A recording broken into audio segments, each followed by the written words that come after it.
about 10 minutes in, we can get started, and anyone else join us can join the conversation.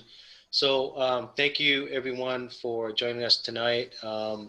As promised, we wanted to do a follow-up meeting with you following up on the August 31st meeting where we took a deeper dive into the general plan discussion and EJ issues and some of the what we have heard, and we want to make sure that what we have heard we responded to, and then also we follow that up with emailing you all the document so that you can have a review. My goal tonight is just to be here and to listen to your input. Again, as I mentioned on the August 31st, I want to know if we got it right. Did we hear it right? And did we, put in some policy that addresses your concerns? And if they haven't, please give us some feedback. We will certainly take them into considerations, and this is the opportunity to do that.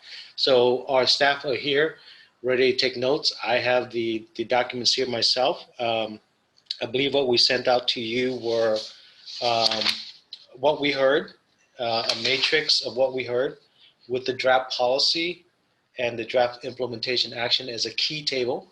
And we follow that up with the actual draft policy itself and the draft implementation.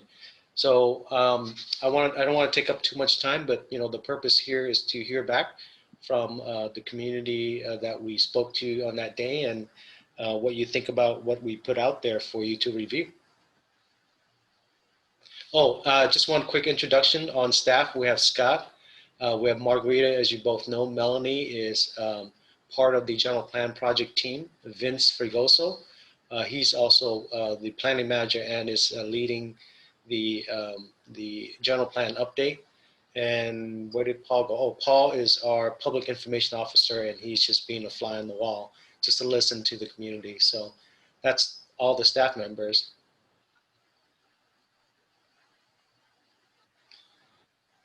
So at this point, who would like to start? You're welcome to say anything at any point. Should we just? How about if I go around the room so that way everybody get a chance to speak? We'll start with Jose. I'm gonna pass. So I'm reviewing the document right now. So you can come back to me later. Got it. Lionel.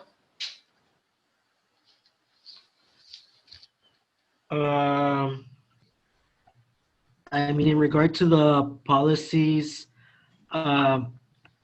so are all these three going to be included in the general plan, or how is this going to work in regards to implementation? So the three document that I sent out to you, the first was basically a summary, a matrix summary of telling you what we heard.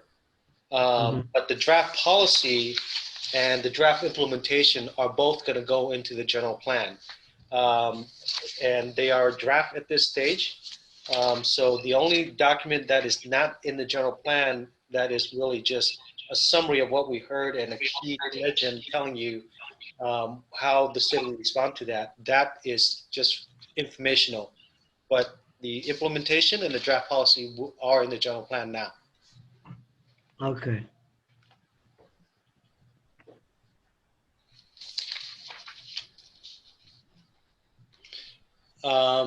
Anything else, Lino? I mean, my other question would probably be in regards to like input, how much time is still going to be given for more like feedback on these documents and for more community feedback? Well, we were hoping that you would give us some feedback tonight as a follow-up to that meeting so that we can get a sense of where we are in terms of these issues. I think since August 31st, it's been, almost 45 days. We're hoping that to get some feedback. But we'll continue, the general plan, as I mentioned in the past to Brett, is that the public and the community has an opportunity to provide input up until the plan is adopted. Even even during the public hearing process, in front of the planning commission and city council. Yeah. But the goal of meeting with you and then being able to have this feedback session is so that we can get some feedback and hopefully, make any further refinements as we move forward. Okay. Okay. So, Well, I'm just trying to put this in that context. So when we met with you and Melanie sent us this information, and you resend it again, basically, what we are really interested in looking at, and, you did the toxic tour with us, with the city managers, a couple of city council folks. I'm looking again, this is the second or third time that I look at these documents, and I'm looking to specific issues related to, the tour and our concerns at Madison. So, I mean, you have a lot of stuff here, and, and I know that it's a synthesis of where we can find more information. But my concern is what exactly, and I'm going to need your help, because what exactly are you proposing to stop bringing that type of industry like brass tech into the neighborhood? What is that going to be in the plan? Have you drafted anything related to that? And then also, where exactly are you proposing to start removing some of the industry that already exists that is so clustered around the schools? And what sort of remediation in terms of buffer zones between residential and schools? Like I said, I'm no expert on how planners work, and there's reports that you submitted to us, but I haven't been able to. So, and then also, if you haven't done that, give us a timeline. When is this going to be integrated? This policy going to be integrated into the plan? Let's start there from my side. Jose, thank you for the question. As I mentioned, all of the draft policies that we sent out, including the draft implementation that we sent out to you following the August 31st meeting, are already in the draft plan. And they are policies that we believe responds to many of the concerns that were brought about, including the concerns including the concern that you discussed with us and the city manager during our walk. Some specific policies, I don't, can we put it up? Do you have this? Well, I don't think everyone may have a copy handy. Margarita, can you put up the draft policy, please? Starting with the page number 1. Margarita, I'm not able to share, otherwise it would help you. Okay, maybe does everyone have a copy? Margarita, you could pull it up from the email.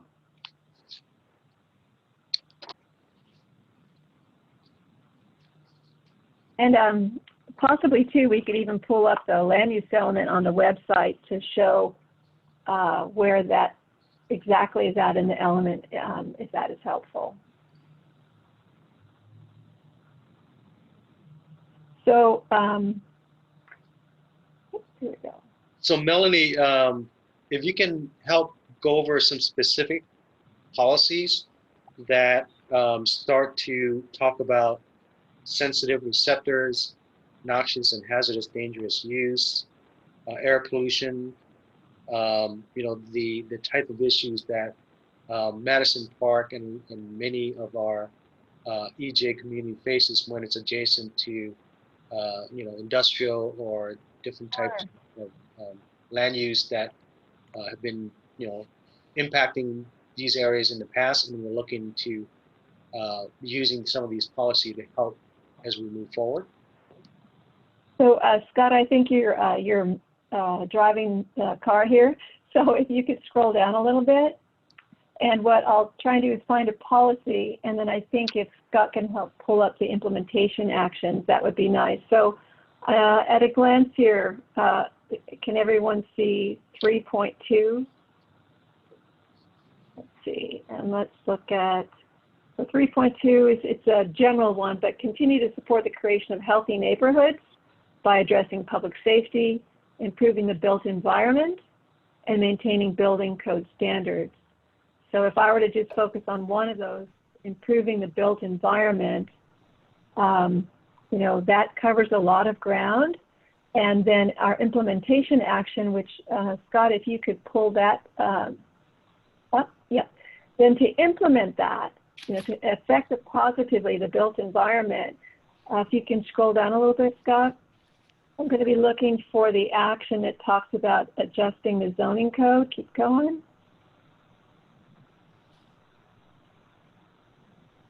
Keep going. Okay, pause for a second. Let's see if I can find. So one of the things, I'll just identify two. We'll look for the zoning one next, but if you see T here, health risk criteria, one of the things that would be committed to in the general plan, which is a big thing, is to look at establishing criteria for requiring health risk assessments for existing and new industries, including the type of business, the threshold, and the scope. The key words here is establish criteria on when that would apply. So that, just to have that in our general plan, I think is much a positive. And so that's one implementation action that we would be committed to working on, establishing criteria and discussing health risk assessments in some fashion. And if we scroll down, if we can find the other one for the zoning code, might be on the next page. Thanks, Scott. Go nice and slow so we don't get dizzy.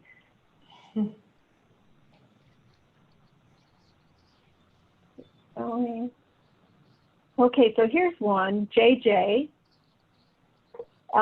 design guidelines and standards.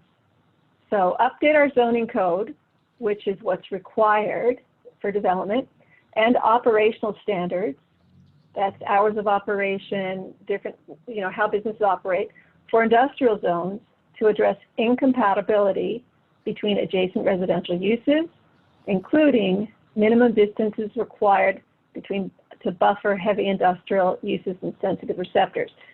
So this is in, you know, this might be in planner ease, if you will, but particularly Jose and the Madison folks, this is committing to the city changing our development standards to require minimum distances for buffers for heavy industrial uses. So we would be committing to do so. We would go through the process of public input, et cetera, in developing those standards, but we would change our code to allow for that buffer. And there's one more that I think we'll want to highlight, which I think we touched on before, but it has to do with the moratorium. Scott, if you could go down a little bit, unless I've already missed it. Let's try. Is that it? Okay. So it must be further up in here. It's one that talks about collaborating with residents and with businesses to look at incentives to create a moratorium, if you will, and to remove uses that are toxic and create health risks. So that's in here somewhere. So does that help a little bit, that these are specific things? Yeah, it helps tremendously, but I just, you know, obviously the devil is in the details. So, is this to apply to new industries or existing industries? Because you know, the issue that we currently have is that there's I mean, we're only looking at a segment of a corridor that extends. You know, we didn't realize how profound the issues and the problems were, so we were looking at a segment, from First Street to Warner, and then also between Standard and Grand. But actually, the industrial zone extends east and then extends north and then extends south of Warner into Dyer and probably beyond. And, so I'm not sure. I mean, again, it has to do with keywords and some of the lingo that US planners use. But to me, it's still not clear, once this plan is adopted, how much teeth and resources to implement these changes is it going to have? And then also, as far as, is there like specific goals? Like, so let's assume that this plan is going to be, 25 years long until the next revision. Are we saying that in 5 years, this is our objective in 5 years, in 10 and 15 and 20? Because we know that oftentimes these documents, they look beautiful in terms of language, but then there's no check and balances, right? And so there's no accountability, there's no follow through. So it's still, I'm not clear if this is applied to new industry, existing industry, and what are the specifics on how this thing is going to be taking place? Because, I'm just concerned that we're going to find ourselves on similar situations where the residents will carry heavy burden trying to hold these policies up and running, and if there's no an extra effort from the resident part, then there's not going to be a lot of things getting done. So Thank you, Jose. To understand, and I'm glad that you're beginning to point out where we can continue to look at a specifics, because like I said, I went up and down this thing, at least twice, and I just couldn't find out, where are we addressing this concerns on this, I guess it's the largest industrial corridor in Santa Ana, right? And so, because I know that there's other concern west of that corridor. So thank you, Jose. And then after Jose, I think Brett raised his hand, and then Leonel, you'll be next. But I wanted to take a quick minute to answer Jose, and thank you for your pointing out on the implementation. And you're right. I mean, if there is no urgency to get these things done, then it could just sit on the shelf. But I want to share with you that to answer the question of whether or not these policies, or the one that Melanie specifically pointed out regarding, the land use issues, and then the implementation on using the zoning code. The answer to you is yes, it will work towards addressing both existing conditions and also new condition. But with the understanding that with the existing condition, we are bound by certain property rights issue that we have to address it in a gradual and sequential manners. We have much more flexibility in regulating new uses, because if the uses don't exist today, we have much more power to regulate that. So the answer is yes to both. In terms of implementation, the zoning code has to be consistent with the general plan by state law. So immediately after we're done with the general plan and get that to be adopted, we will start right away working on updating the zoning code from top to bottom. This comprehensive update will address every part of the code.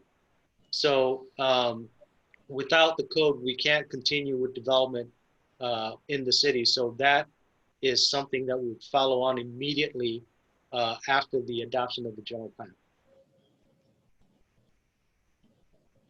Thank you. Thank you.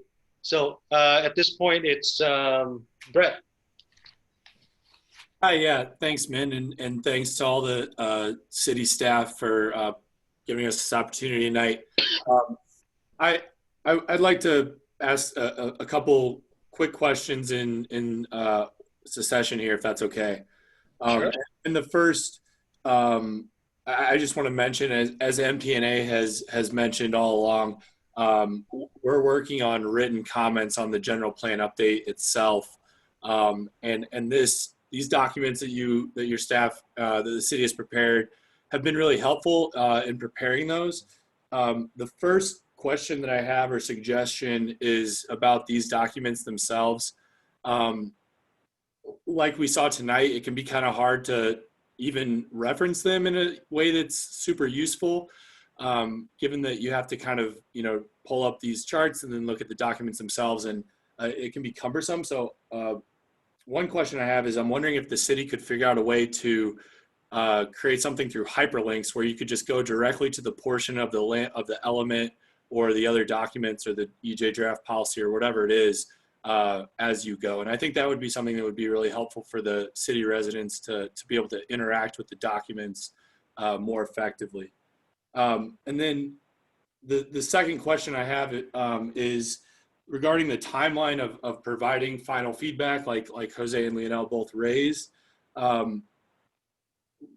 It would be helpful, and we just saw that the Planning Commission meeting is pushed back a bit, which is helpful. I think you've heard from the community that things are going pretty fast for the ability of the community to kind of respond and provide the feedback that you all are asking for, which is helpful to have now.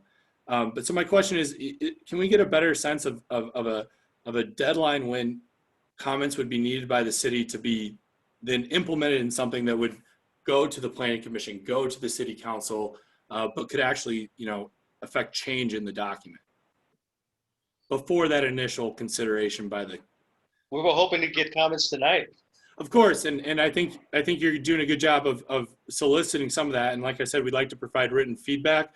This is the kind of document and feedback that requires something more substantial than this, and we do appreciate the community discussion here.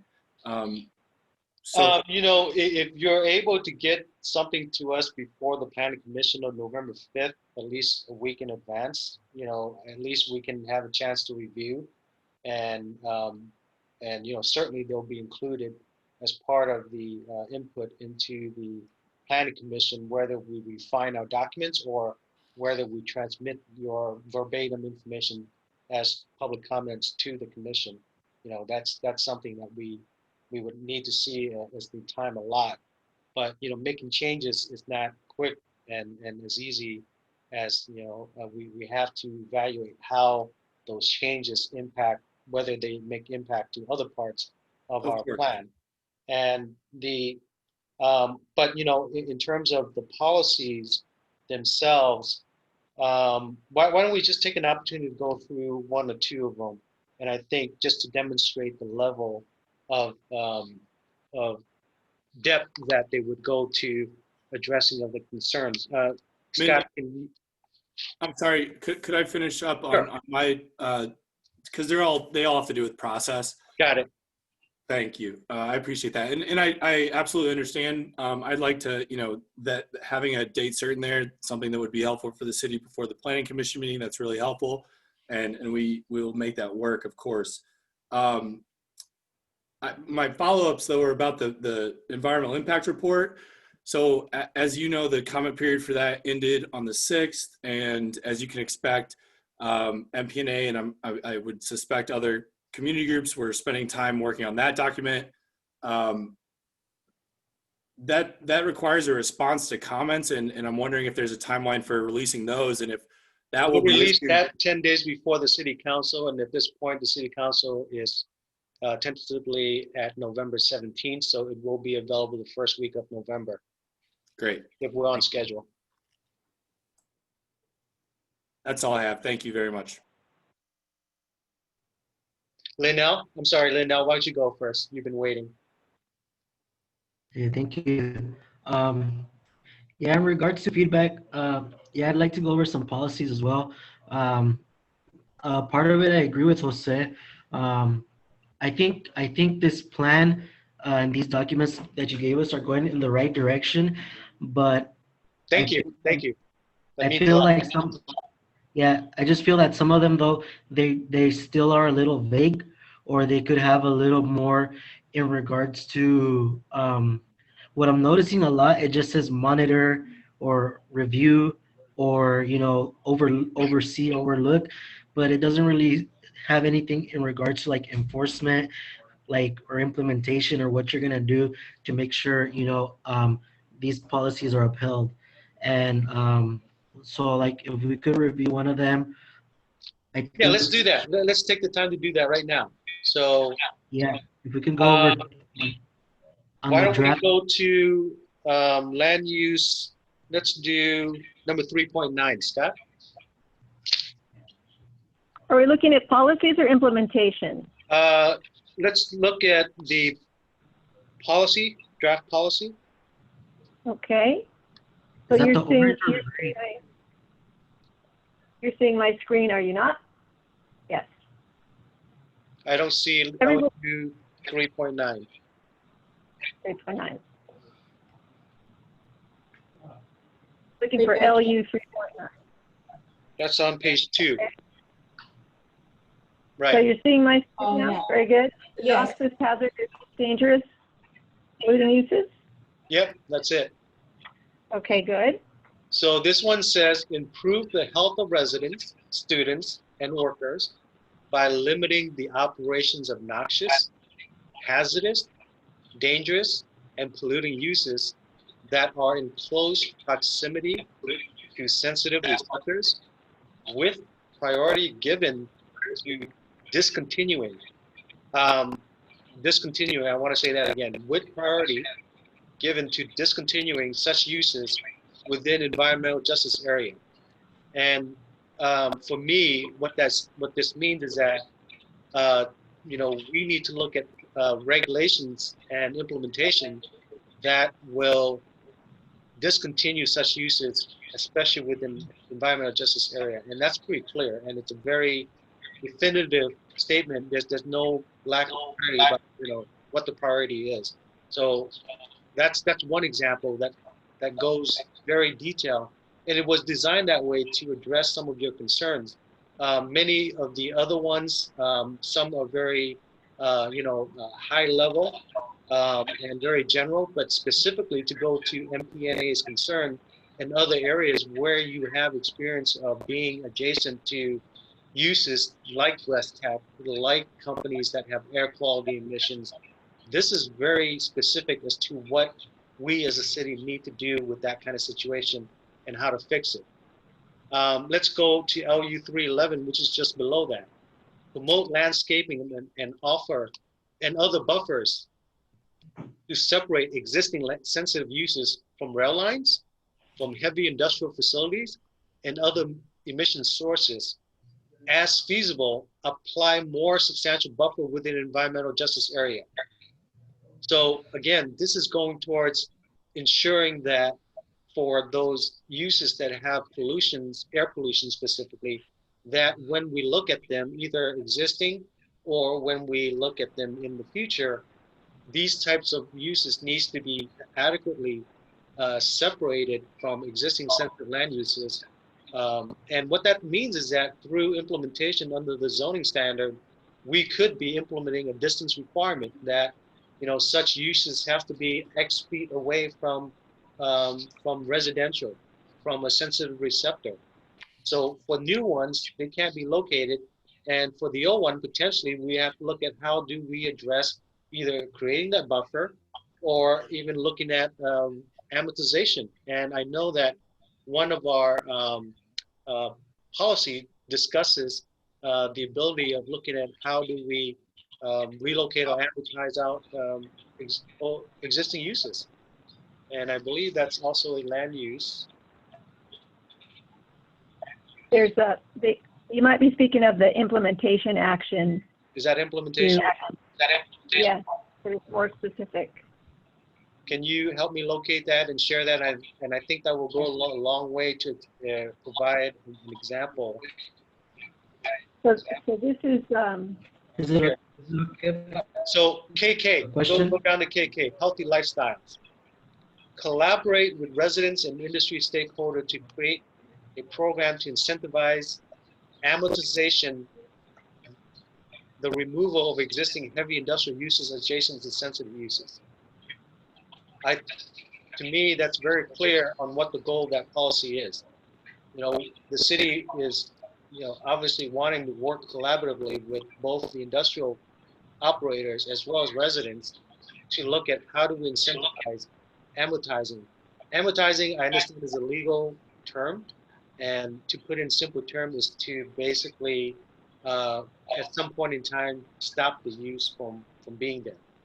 But amortizing in our legal realm has a process with that we have to look at how do we legally and fairly address these uses and stop their existence at some point in time. Min, Lionel has a question, I think. Yes, Lionel. Yeah, my question. So like, how do the green one is the implementation? Is that what it's called? Yes, the green one is the implementation. And then the orange is the policy, right? The orange is the policy, correct. So like, how are those gonna work in the general plan? Like, is the green, like, so let's say the general plan gets approved, the orange is what becomes, policy, and the green is what is the green? Or is like, is one gonna supersede the other, or how does it work? The policy is the guidance, and the implementation is the action we take to further the policy. Okay. So Yeah, because see, like, the hierarchy is policy, and then the draft, and then implementation. So the policy is what we're going to adopt. Implementation is what we're going to do. okay. See, because my concerns weren't really in regards to the policy so much. It's more, my concerns were more towards the implementation, and that's the one that would, to me, seemed a little more vague. And maybe, I don't know, I wasn't sure if it was like, if it was backwards, like how the relationship between these two documents work. And that's the reason I was bringing it up, that it's a little more vague to me. Because like, that's why when I meant to say, like, it just says explore, monitor, things like that, but it doesn't, some of the things that I was looking at, like, for example, I think it was letter Q on the implementation. I think that's the green one. Coordinate. So the implementation action, as you can see, has action words to start with. Some is coordinate, some is collaborate. This one is a little more specific: establish criteria, monitor. So they're all action oriented, and they're different, levels of action. This one is conduct a yearly summit of health providers. It's clear what the action is. Some are pursue grants. So pursue grants. And in the actual implementation, if we were to go to the website, there's a column on the right that tells you the agency that's supposed to be the lead on that. Say it's planning or recreation.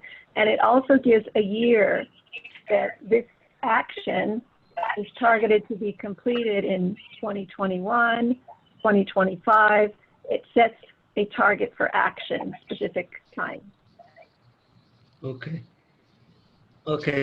Like, let's say if we could review Q, it just says review existing and monitor the development of new air monitoring and emissions reduction plans prepared by the South Coast Air Quality Management District. gather and evaluate measures and strategies in such plans for their application and feasibility for Santa Ana. Right. For their applicability and feasibility. It's kind of, to me, like, I don't know, maybe I'm just interpreting it wrong, but to me it seems like it's just gonna be like reviewing to see if it works, but not necessarily implementing it, you know? And I don't know if that's just how I'm interpreting how it's written, or maybe it could be written a different way, where it's like it shows that it's going to be implemented, whatever is, monitored, whatever's gathered and evaluated. And that's I think that's a fair input. And one of the things that we could just simply add in here is in such plan for their applicability and feasibility for implementation in Santa Ana, right? I mean, that gave you some action, and I thank you for that. That's the kind of input that we want. Yeah. That's what we're looking for, because it sounds like we're 90% there, and by refining it, we're able to give it a little bit more definitive. So thank you, and I think that's well noted. That's something that is very helpful to us. But in other areas, Lionel and the rest of the team, let's go down to see here, KK, right? Same page. Go down to KK, or same list. Healthy lifestyle. Again, there we're being very specific, and this is to implement that land use. We said we will collaborate. Action word: collaborate with residents and industry stakeholder to create a program to incentivize and amortize the removal of existing heavy industrial uses adjacent to sensitive land uses. In that case, we were very clear. And so, hopefully we hit the mark on that one. And, look at JJ above. This is already, I know Melanie has gone through this, but this particular policy requires us to update the zoning code and operational standards for industrial uses and address incompatibility. That not only does mean that we have a tool to implement the zoning code, but also share with you the time frame. We have to get going on that immediately. Otherwise, it's inconsistent with the general plan. California law doesn't allow a city zoning code to be inconsistent with the general plan. It would invalidate our ability to do any development in the city. So that is a priority, and we have to get going on that right away. Yeah. And I guess I would just reiterate. Oh, sorry. Celica, I'm sorry to interrupt you guys. Celica Diaz has a question, actually. Celica. Okay. Need to unmute. Unmute yourself, Celica. Okay, can you hear me? Okay. Yes. So I think I might have more than one question. I think I might have missed a lot of information. I don't know how to obtain it.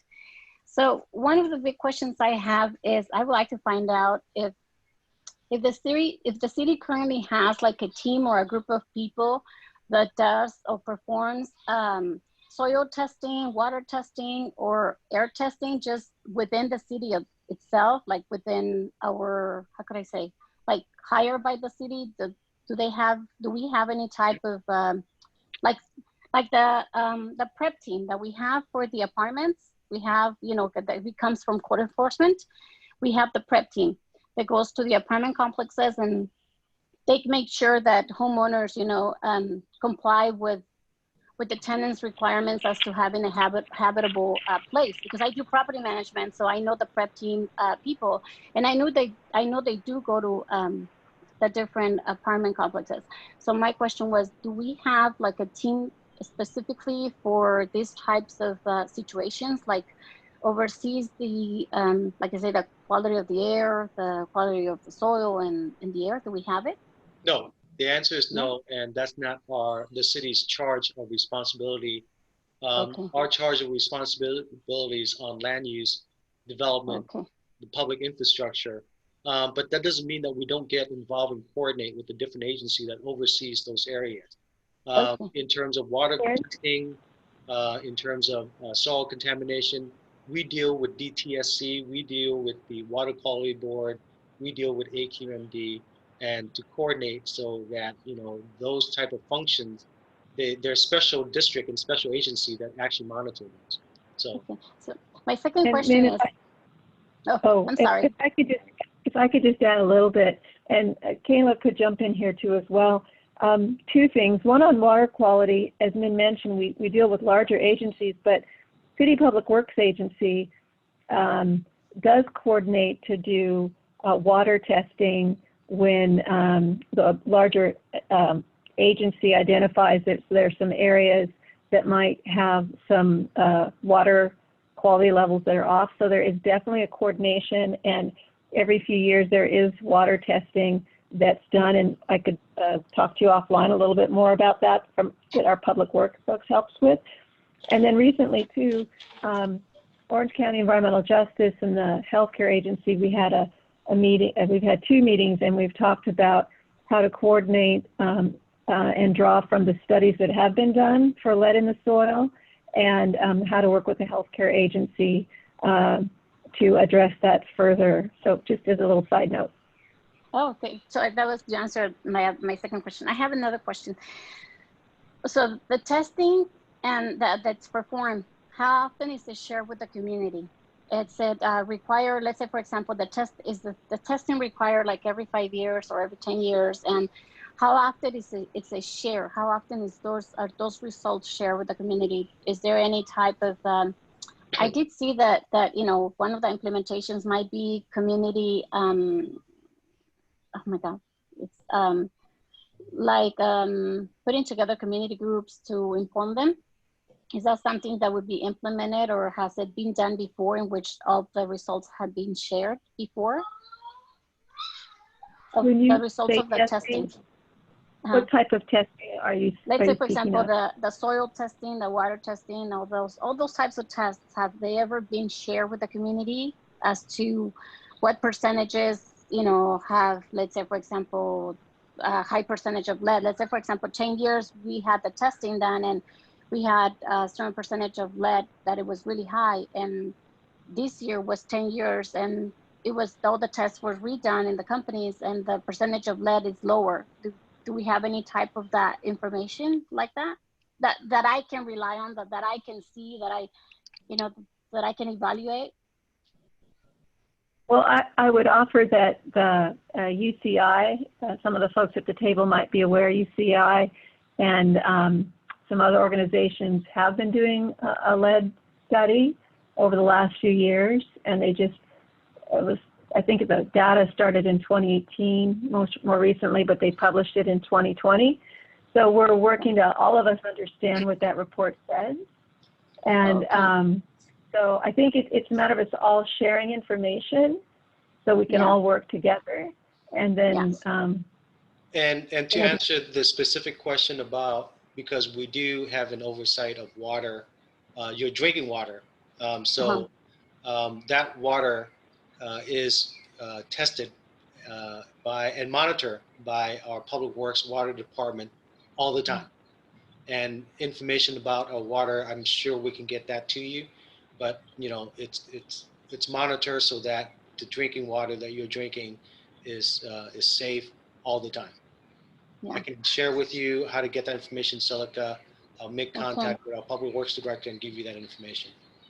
Okay. Because I was just thinking of it would be very helpful for the residents to have community forums in which, in simple terms, people could be explained as to this is what's happening and these are the type of testings we're performing, and these are the results, of do it like, let's say, for example, once every 5 years, we can get all these entities together and we can do a community forum just to keep the people informed and keep them engaged.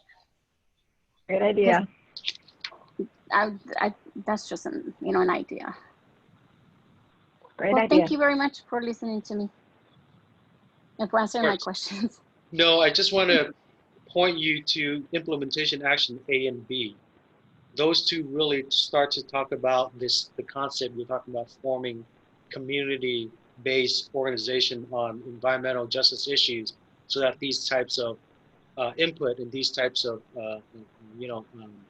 questions can have a forum to help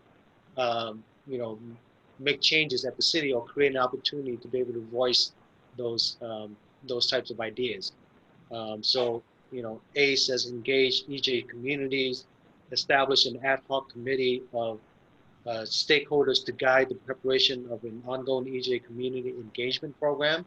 And for me, what that means is that the city is going to work on actively engaging, like we do now with our neighborhood initiative program. But this will be focused on the EJ communities, and that is something that we have never had before, and something that we can establish. B says community conversation. Plan for and conduct community survey every 3 years, timeframes, every 3 years, related to community health, air quality concerns, parks, community services need, with focus and outreach to, again, environmental justice priority areas. So very specific for that particular one, even has a time frame. And so, that's just examples of what some of the implementation action will do and what it can do in the future. Min, I think that Jose Rea has his hand raised. I'm not sure if you saw that, but I don't see him. Okay. Go ahead, Jose. Yeah, thank you. I just wanted to, I think this is very helpful. You touch on some of these policies applying to, current industry, future industry. But I think during our tour, Ty, we mentioned, we walked by a site that it was at one point another plating company, and that specific. It's Pomona Plating, right? 1224. Yeah, it was the address there is it's let's see. 1224 right now. It's 1224 East Pomona. Yeah, that's what I recall. And East Pomona, it was called the Engineering Plating Corporation. Right. And a very similar business of what Brass Tech, that's right next to the schools. And there's cleanup work going on right now, and it's being overseen by DTSC. Correct. So I remember that was back in 2018, the Department of Toxic Substance Control, they had a public hearing about the cleaning of the site. Yes. And they send us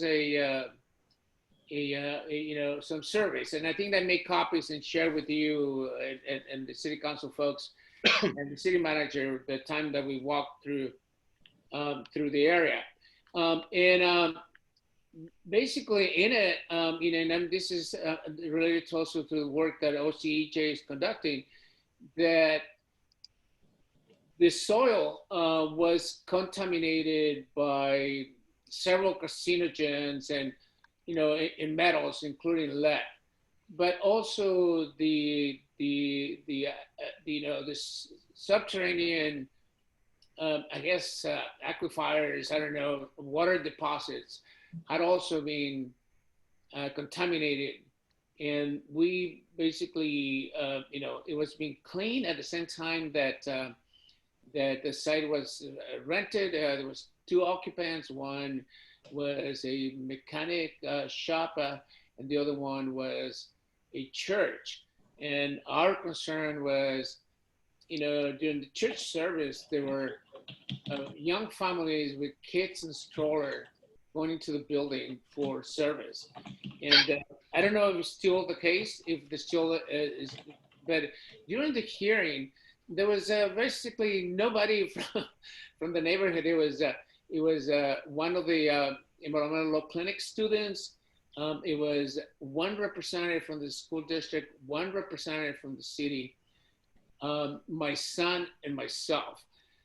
So there was actually more staff from the Department of Toxic Substance Control than the public attending.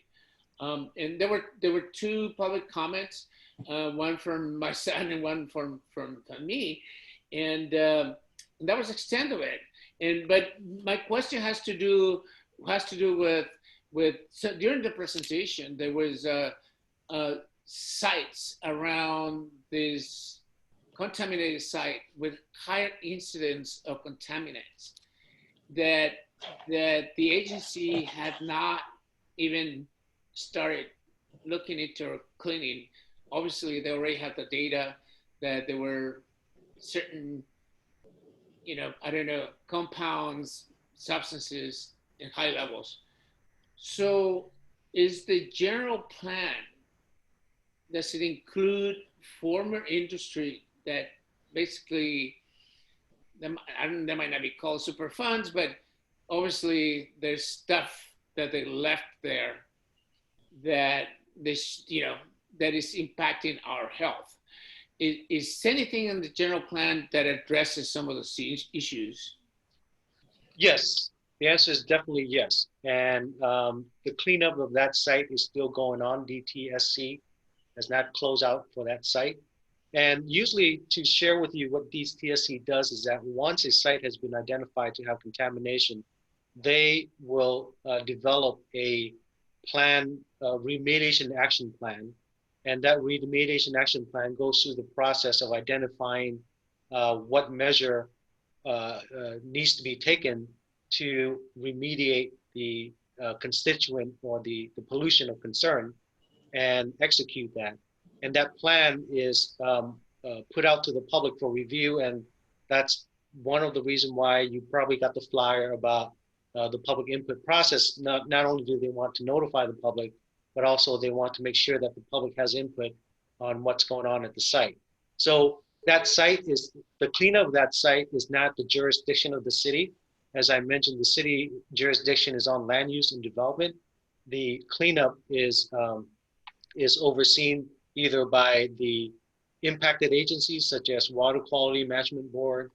Sometime we will have our the Orange County Fire Department oversee that as well as they deal with hazardous controlled substance. And then Department of DTSC is one of the lead agency in California to address all of those issues. So they are the one leading that type of effort. In terms of what the city has in policy to address these kinds of issues, they're peppered throughout the implementation and the policy. One, if you can go to implementation action QQ.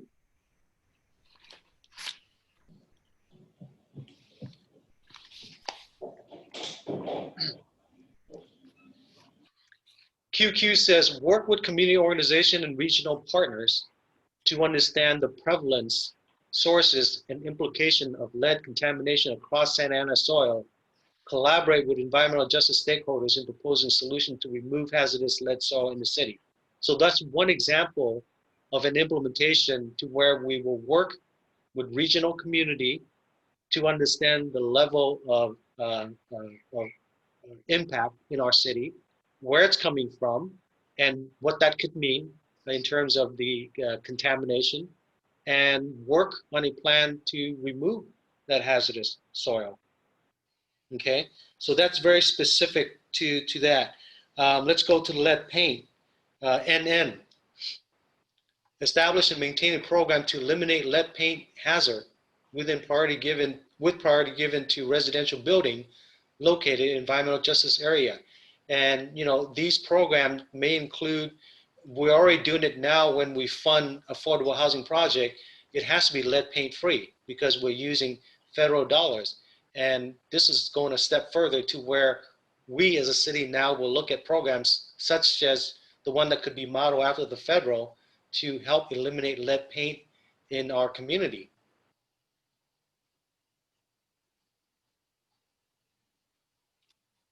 I see a hand raised. Man. Who's that? Go ahead. Hi, Kayla here from OC Environmental Justice. Thank you again for going over the policy and implementation actions. I know Melanie and a few other city staff, we have been on 2 meetings already, like Melanie mentioned earlier. But I did want to bring up some recommendations and input regarding the lead contamination, I believe is QQ. Okay. So I know Melanie has already heard this suggestion, but for example, work with community organizations. We have mentioned that we want the stakeholders to be identified clearly. I know Melanie has already made some editing, but on top of that editing, I would also like to mention that the stakeholders would be OC Environmental Justice, UCI Public Health, and Jóvenes Cultivando Cambio, which is Youth Cultivating Change, also known as JCC.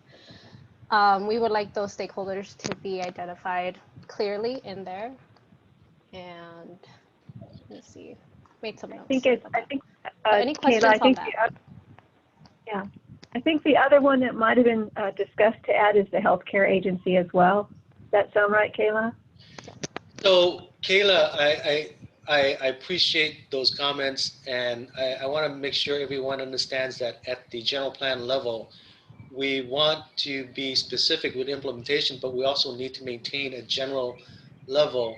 And what we could do is talk about local organizations, so that way we don't include anybody or necessarily really we don't exclude anybody. We want to be very inclusive. So I hope you understand that, Right. because by us name a certain organization beside some of the federal sister agencies, state federal agency, we tend to maybe excluding some organization and unknowingly, and that could also create a problem for us. So I hope you understand that, and we will go to be very specific about making sure that it's local organization, regional organizations that are addressing health concern as much as possible and descriptive as possible.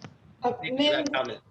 Min, this is Margarita. As Cesar Covarrubias, he sent us a chat message that he would like to ask a question. So Cesar, if you can unmute yourself so that we can hear your question. Hi, Cesar, are you online? Hi, yes, hi.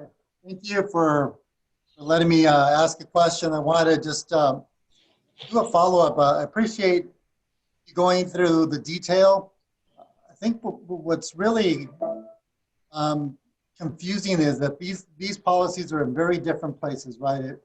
And the initial recommendation we had made just was to do a environmental justice element on its own, so that it could be comprehensive, we can follow and understand. And I understand that you have that and you're doing policies in all places. Caesar, you're off and on. I heard Caesar. So Caesar, is that the extent of your question? I can start to answer, or was there you want to follow on? No. The follow up on that was going along the discussion earlier about how we're looking at environmental justice, and I'm trying to reconcile what you said about looking at specific sites where these issues exist today and what these policies are trying to do. But yet when I read the document, it also tells me that there's an expansion of new housing and development that's going to happen in areas that potentially could have these same risks. And we don't know, because a lot of these properties are different uses at this point. So I'm trying to reconcile how that inconsistency can be played out, and how you can remedy some of these issues beforehand. So to answer your first question is, let's see, how would I address that? Would you mind, because can you repeat? Well, I guess it meant at least to reference the comment about. I think what Cesar was getting at was that we have policies and implementation everywhere, and it's not in one place. So I think I talked about this before at the last meeting. It's a choice that it was made by our city, and going through this process, and now I'll share with you how that choice was made. But going back to the state law, the law allows cities to either put EJ into one element or address EJ throughout the document. And here's the reason why we made a conscious decision as to why EJ is weaved in throughout the different elements, is that each element of our general plan has a champion. Each element of our general plan has a leading department or division that addresses those type of issues. Planning would address land use. We would address design, community design. We would address historical. Public works would address circulation. Police would address safety, hazard, those type of issues. So in the city's framework, there are many different different leaderships that addresses the goals and policy of each element. And we felt that because of that structure and because these environmental justice issues were so important, that we want to make sure that during the process of implementation and reviewing all of these things, that these environmental justice issues are right there with every department, so that they don't lie with any one department. They don't just have one champion, but it's many champion addressing a variety of issues. There are many things that public works do, police do, that I don't oversee, and I don't get to see how they would implement some, if I were to just oversee one of them. But because they are embedded into the policy, they are the driving force. Whether you agree with it or not, that's really, I don't, I don't know if I can convince you, but that is our rationale, and that's what we have chosen to do, is because of its level of importance that, that we address it that way, so that it is up front and center in every element. And to follow on to that, the principle of our general plan is based on 5 core principles that are very much environmental justice, social equity related. And they permeate every element of the plan: education, health, equity. All of those things elevate, to me, environmental justice, social justice, equity. And so by pairing those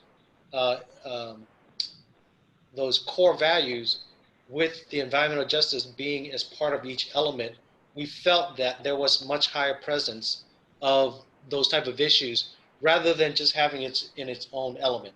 Again, it's a choice, it's a rationalization of how we got here, and that's how we got here.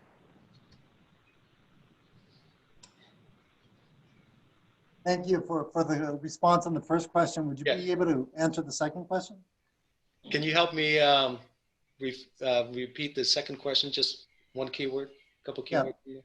Well, the question was in regards to, we're having a discussion here about how we didn't plan appropriately in the past, and we have some inconsistencies in planning, and we have some incompatible uses causing some of these issues.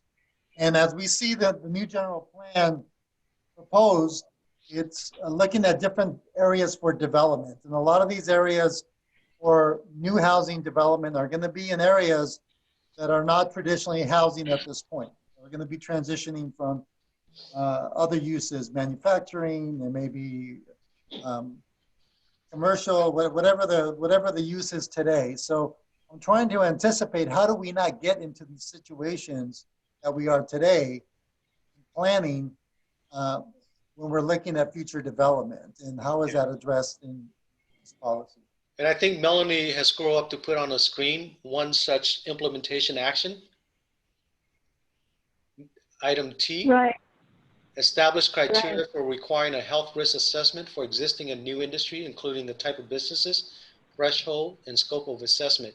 So that's one implementation that we do. Right. But Cesar, to answer your question, we already do that now. When we have new development projects that take place, there is a process that we go through, a CEQA review process that evaluate environmental factors that may or may not impact the development, and how the development impact to the adjacent area as well.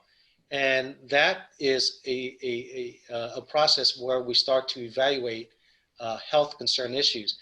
But by taking it a step further and requiring a health risk assessment, what that does is that it starts to look at, okay, what are the real exposure here in this situation on whatever land use type it is. And that is part of an implementation of policies that basically require us to evaluate on making sure that we don't put incompatible land uses together. But just because we're putting new land uses into an area that is not historically, let's say, residential, like in the Dyer area, that doesn't mean that we're creating exposure to folks without putting in steps in place that help to assess the risk and look at what the issues are. For example, the project that we have on, it's called the Bowery, but now it's called the Red Hill Warner. Are you familiar with that project in the Dyer Yes. area? So that particular project, we went through a process of requiring that they have to conduct a phase 1, and there is a phase 2 and a phase 3 on that site. In order to convert that site from residential, from industrial to residential, we have to understand what was there before.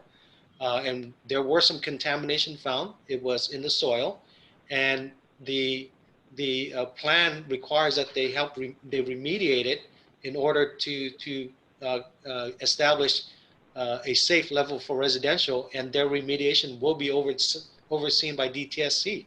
It's an agency that we will ask to help oversee that process.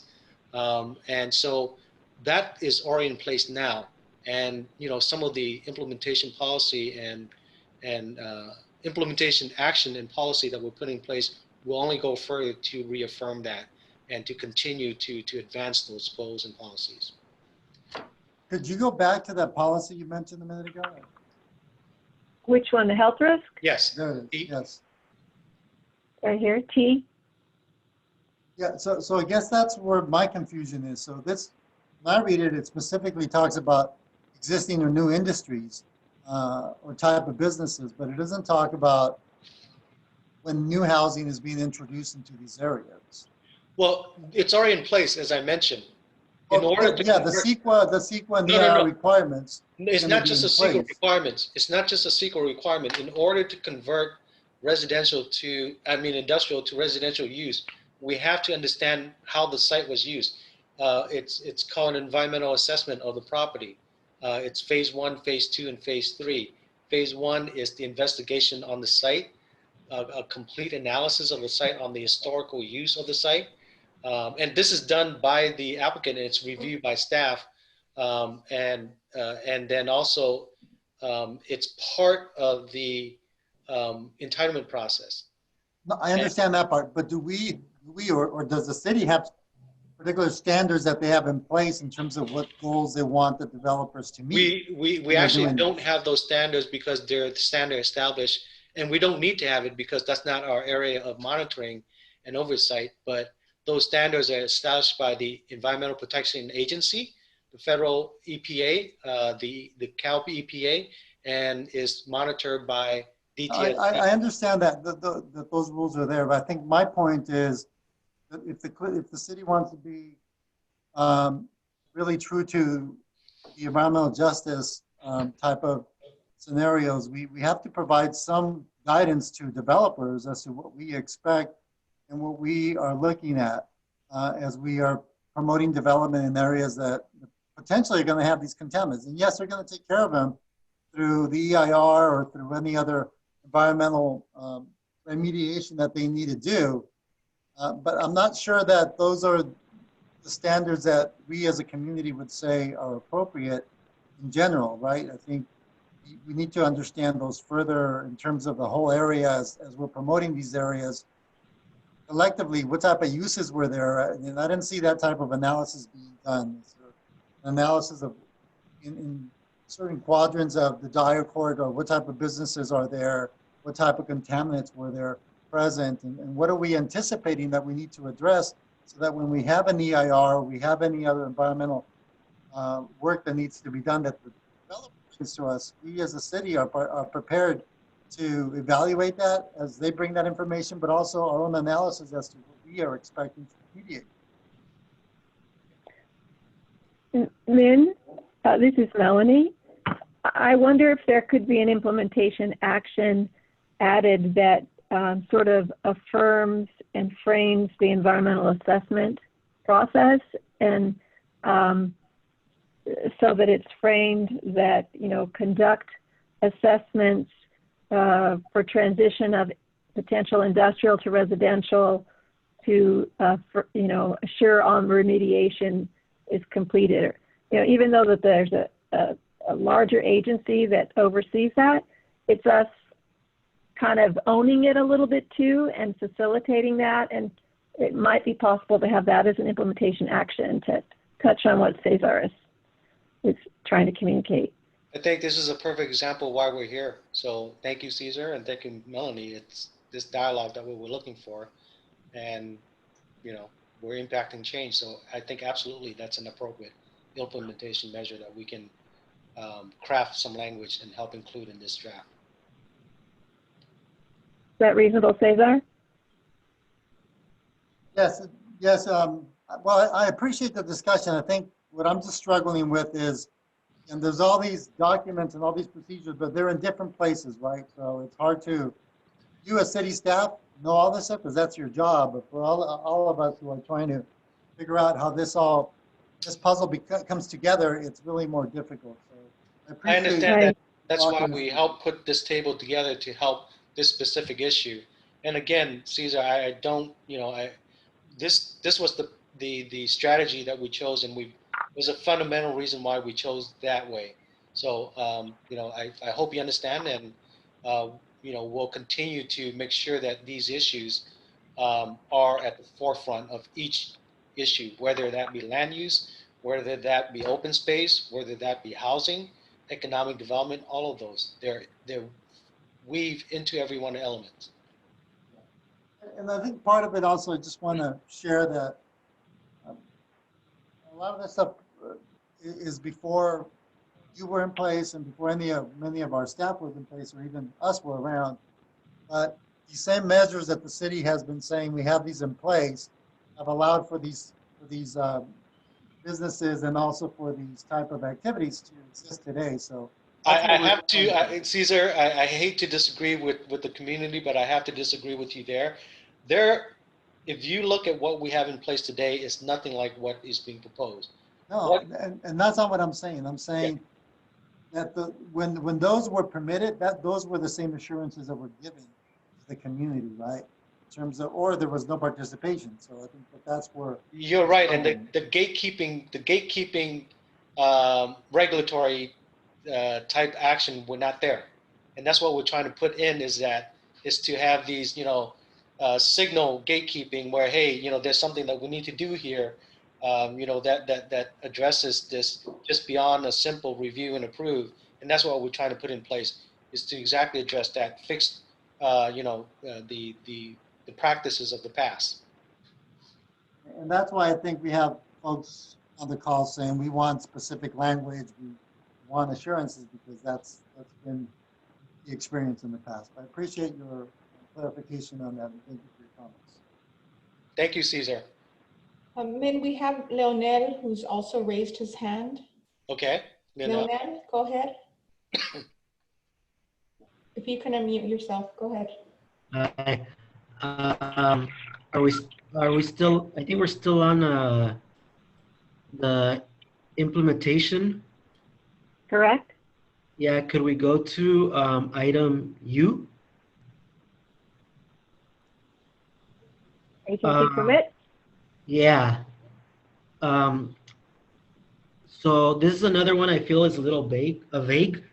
So I don't know if y'all can just explain this one, or would you like me to provide my input first?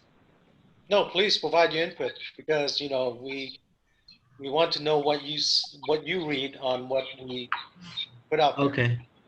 So for this one, so it says monitor the South Coast Air Quality Management District permitting and inspection process to identify businesses in Santa Ana with potential hazardous materials or byproducts with a special focus on environmental justice. So that one pretty much, I mean, it says it right there. It says identify, but it doesn't say what you guys are gonna do with that identification. You know, it's like, are you gonna make sure these industries are removed, or let's say a new industry requests a permit, are you gonna make sure they don't get permits in these environmental justice communities? Um, you know, so I think that's the wording that's lacking there for me. Um, unless it's stated somewhere else, but I think what that's what stuck out to me for you. Lionel, I hear the words more specifics being shared tonight. And I think the Madison Park has also, monitored or gotten some of that information as well as part of your efforts. It could be that this says monitor and post to the city website, right? It might be beneficial for your organization, other organizations, if we monitor it annually. We get the data from the air district, we post it, and it's there. Is that more specific for you? That is more specific. I think that would be good if it's included, because I think that would be a good idea to have. Because I know the South Coast Air Quality Management District has a database, but it's very inaccessible. We were only able to get about a quarter of the permits for the city of Santa Ana. So even if it's just, the city uploading, like you said, monitoring and uploading, like a data portal. Yeah, like a data portal, even if it's the same data from the South Coast Air Quality Management District, but also I feel like there's an item that should be included, like similar to this, basically saying you're gonna use these processes to make sure no new industries that that are potentially hazardous are included in these environmental justice communities. I don't know if I missed it or. Good point. Yeah, may I follow up on that one? I can't raise my hand because I lost my hand.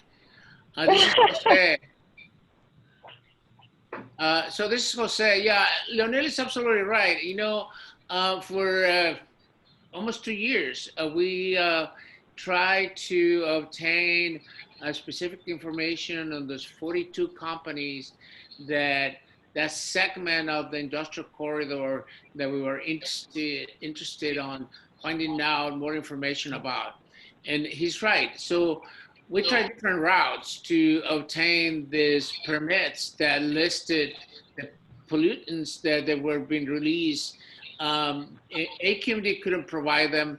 We tried different routes, including city council folks, to obtain a map of all AQMD permitted industries.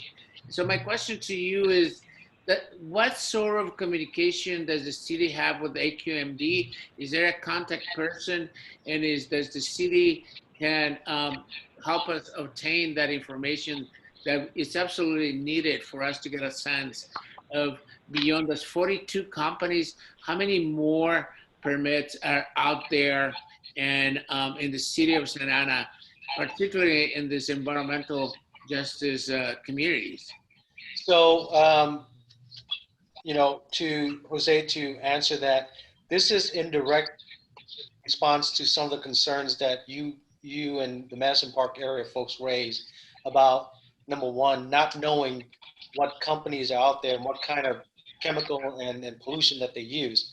So this is telling us as city staff, we need to go out there and harvest that data, harvest that information, and be a source, be another source for the community to be able to identify what's out there, right? To know what's out there, even though it's not monitored by us, we can collect that data and to ensure that we know what's out there.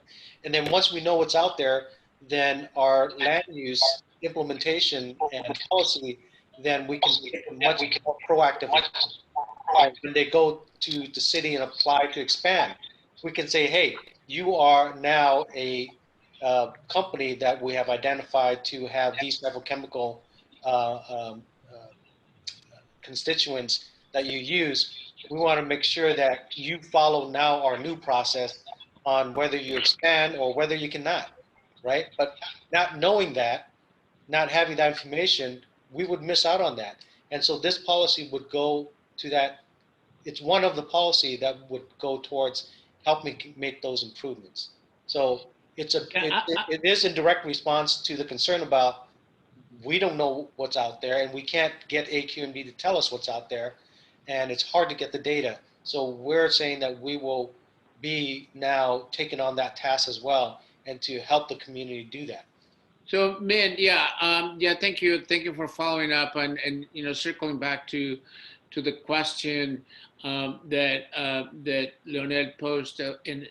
So let me just take you back to 2017 when Brass Tech applied to come into the industrial corridor right next to the schools. They applied to AQMD because of the type of industry they are. Did they apply to the city also to relocate to the city of Santana? They had to apply, correct. They had to apply to the city for a land use approval and a business license. And you, the planning agency, I'm assuming they're coming to you for that permit.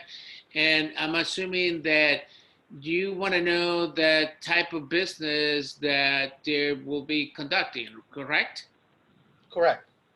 And they don't tell you, oh, I'm going to be using this special equipment because I'm using all the different, volatile organic compounds, metals, and particulate matter that I'm releasing into the air. They don't tell you that? I don't know what approval process review were in place, but in terms of the city's approval process, as I mentioned, we oversee the land use and location aspect and the building and the structure. Other agencies, such as AQMD, such as DTSC, oversee the chemical and use of hazardous material on that. So we don't oversee that. That is out of our jurisdiction and that is beyond our authority. But what we are putting into place are safeguards that ask those questions so that we can make decision on future land use of whether or not it's appropriate to locate businesses that use those type of material close to residential use. We didn't have that process before. The current process allowed them to be in a zone. And that's what happened with Brass Tech, is that the zoning code allowed for that use as a matter of by right, as a permitted use. So all it took was someone to come in, apply for business license, and it's an allowable use in the industrial zone, and the building is an industrial building, so therefore it's a permitted use. But what we're putting into place on the general plan of those type of, even though we're not an overseeing agency of those type of issues, it raised up the flag to say we need to evaluate this further and to indicate whether or not it's appropriate to be adjacent to a residential zone, and not necessarily from a pollution aspect, because of the expectation are that the agency that oversee these businesses inspect them and ensure that the chemical that they use, the processes that they use, have the equipment, have the safety measures put in place to allow them to use that, because they're employees working there every day, right? But really it's more of whether or not it's appropriate when it's located so close to a sensitive receptor, such as residential use or such as a school, right?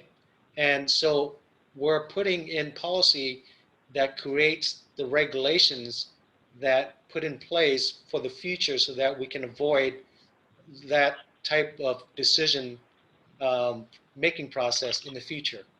And we also are looking at how we can fix the past, but that's not always easy to do. As I mentioned to you, when we're out in the field, it took us many years to get here. It's not going to be an overnight change. Yeah, the general plan is just one step in that chain of change agent. I understand that, but I'm still concerned that if you're looking at W as a policy, whether it goes deep enough to be able to have that sort of a multi-agency communication to be able to cut another brass tack for coming next to a school. So that's basically our concern. And I understand. I'm an old man. I've been active in the city for some decades now, and it's really works against the residents when you go against red tape, because we get the same type of response from the Department of Tax Control and AQMD and the OC healthcare agency. Oh, that's not my jurisdiction. It's a public health issue. It's impacting my kids' health and my kids' learning and my kids' quality of life and years of lifespan. And so, it's that response that is not my jurisdiction. I think it's just not acceptable. And I think that we really need to make an effort to communicate better. It shouldn't be up to the residents to communicate across the agencies, because we are totally disadvantaged, and that's why we have EJ communities. And you're absolutely right. When I say it's not our authority, I want to share with you that that's not what we oversee and that's what we overcharge.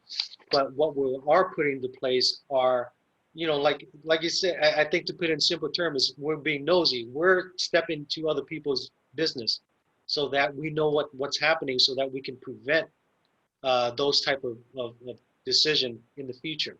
So we're taking an active role in how to engage with the residents, how to engage with other agencies where we don't have authority over, but there's no, we are serving as the agent to get access to those agencies on behalf of our community.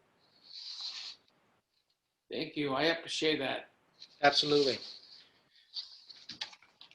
Team, I just wanted to make you aware it's already past 7. It's like 7:10. So, Minh, Thank you, Margarita. I also want to share with you, I really appreciate for the time that you spent with us. I've been talking a lot. My voice and my throat is actually hurting, so I don't know what's going on here. But I've been trying to conserve. But hopefully, personally, I think this was very productive. We were able to get some feedback, and we were able to, on the fly, look at ways that we can help to make this better and make some improvements to the information that we have. So, really appreciate it. And hopefully you can join us on Monday. What time at Monday, Margarita? It's at 5:30 and it's on a separate Zoom link, also similar to this format. I guess I know there were like Vilnel and Celica had some comments, but I think for the time being, if there are like any other comments, Melanie, what would you recommend, like in the meantime? Some ideas were thrown out today. We've captured some notes, but to the extent that this group has like additional suggestions. Email us, give us a call. All right. I think email would be great. Email Melanie and or Margarita or Scott. It would be great, because to have something in writing and we can be more focused, really appreciate that. And feel free to reach out to me by phone as well. And if you forget anybody's contact information, the General Plan website has a general email that will come to me. And I just wondered if I could take for just a second to just share, this is the actual page from the land use element that just shows it in the elements. So as you can see, we talked about how on the far right, there's a column for agencies and target years. So just Melanie, so that you're familiar. Melanie, we're not seeing what you're able to see the screen that you're referencing. Oh, thanks. Okay. Thank you. Thank you. Let me see if I can.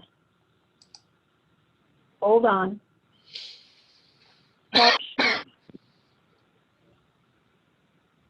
Try it again. All right. Can you see me now? Yes. Yeah, it says Okay. implementation. Perfect. Thank you, 76. Scott. Thank you, Scott, for speaking up. Yeah, so sorry. So this is an example of what you were looking at before. This is it packaged into the actual element. This is the land use element, and it gives the goal and the policy, and these are the actions, and on the far right is the agency. So this is Planning and Building Agency, and this, as you can see, this code update is targeted for 2021, 2022. So that would be one of the first things to be done, as Minh mentioned earlier. So just that you see that, and then if you're on the website, these are all the elements, and the one we were just glancing at was the land use elements, and you'll see it packaged in the draft document itself. So again, if you have any questions on how it's organized or how to navigate, feel free to reach out. Any questions? So yeah, Melanie, just real quick, I'm sorry, this is Jose again.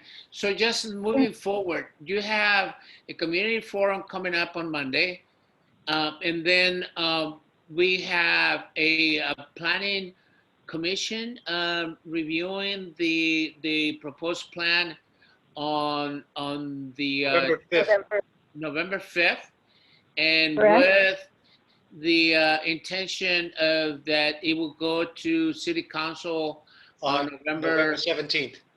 17th. 17th. Okay. Thank you.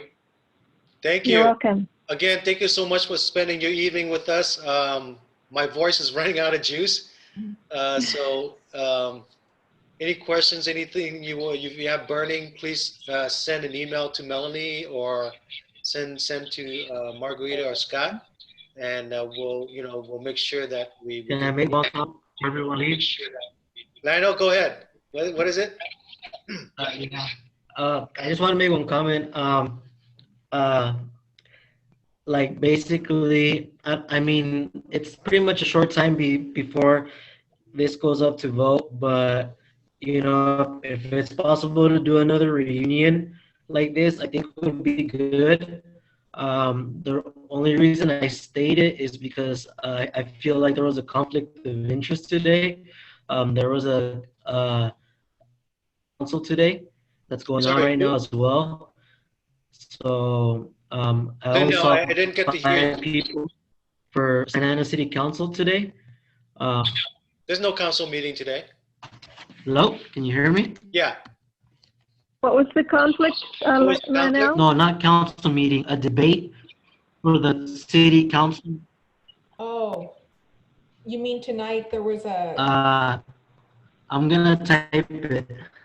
Okay. Candidate forum. I hear you. No. So we'll have another opportunity on Monday night. And that allows for everyone, if they can, to look through the document. Because I think that's really where the most help is, as we identify 2 or 3 adjustments to goals and policies or a new action, that's really is most helpful. So if you can invest a little bit of time at looking through the policies and implementation or sharing your specifics, that would be awesome. That'd be really great. Okay. And we're happy to walk through it one-on-one if that's helpful. Yeah. No, yeah. I'm just saying because like since political season, I feel like it's very, people are really busy right now, you know. So I'm like, I just think it's a very hard time for people to meet. And you know, I just wanted to put that out there. Thank you, Lionel. Thanks for making the time. Thank you, everyone. Thank you. Good night, everyone. Have a great night. Thank you, everybody. Great night. Monday. Bye-bye. Bye-bye. Bye. Thank you for your help. Bye. Goodbye. Bye.